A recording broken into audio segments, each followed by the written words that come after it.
নিজে বিআরটিএতে পরীক্ষা দিয়ে ড্রাইভিং লাইসেন্স পেলেন, কিন্তু প্রশ্ন তুললেন পুরো ব্যবস্থার আমূল সংস্কার নিয়ে। দেশের সড়কে নিয়ম না মানার এই সংস্কৃতি আর কতদিন?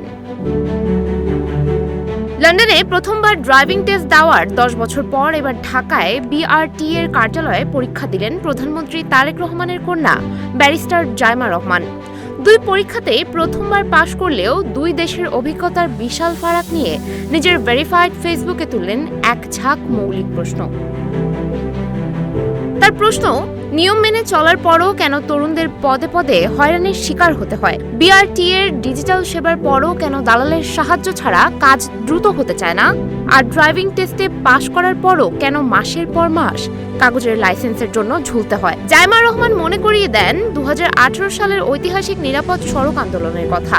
সেই আন্দোলনের 8 বছর পেরিয়ে গেলেও শিক্ষার্থীদের উত্থাপিত মূল সমস্যার সমাধান আজ পর্যন্ত হয়নি।